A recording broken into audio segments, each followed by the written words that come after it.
And once I could admit that I did not have power over any of these things externally, right? And I began to learn how to meditate, right? When my mind would start doing that. Because again, I was obsessing and thinking about what do I need to be doing? How do I need to be doing it right in order to control, right, situations around me when really I'm not in control of any of that, right? It's only when I could release control and surrender to not having control and just starting learning to go with the flow is when the mind started to turn off, right? And I'm not saying completely, I won't even say turn off, I will say to turn down, right? But I had to understand and be self-aware, number one, when I was up in my head doing it, right? And to be able to ground myself and through meditation and things like that. And then too, like I said, submit and give it all. For me, my higher power is God, and start to go with the flow. And once I began to really practice that and to really, really, really commit to that, I began to feel like I can move like water, right? Like, oh, I got an extra bill. Okay, guess what? Just like God gave me the extra bill, God's going to make the resources for me to pay the extra bill, right? It's just, now I can move like that to where, yes, I still um, pay attention to detail because I feel like I am just that type of person. But I can draw that distinct line between doing what I need to do and using wisdom, and then also letting go and letting God, right, and just going with the flow.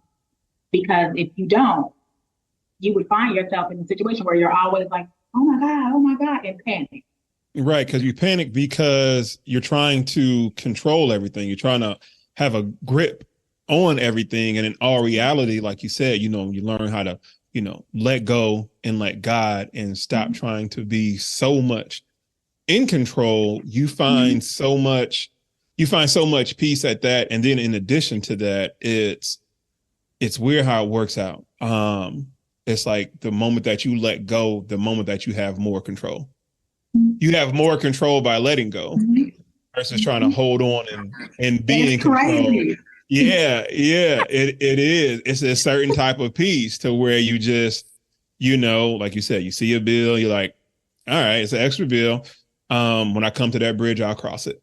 And you know that yes, the bridge will eventually be here. But I don't know when it'll be. And I think we all get so stressed out of the Mm-hmm. anticipation. I think it's the anticipation of the bridge approaching, but it's like you don't know the day, you don't know the hour of when it will happen. But until then, we Mm-hmm. got so much ground to cover until we get there. Let's Mm-hmm. focus on what's going on. Right Let's here, let's right focus now. on yeah, let's focus on what's going on right now. So when Mm-hmm. you were going through, let's say like your eating binges, how did your how did your kids take that? How did you think about your children in that moment?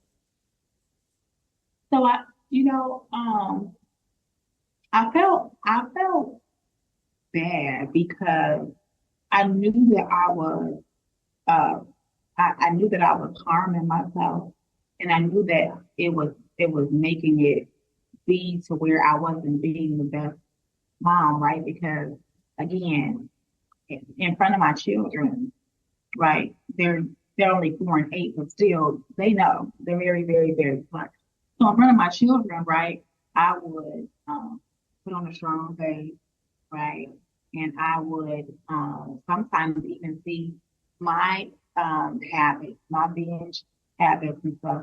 I would start to see them develop in my children because uh, you know, me just being okay with us just eating whatever, however, right? Um, and then I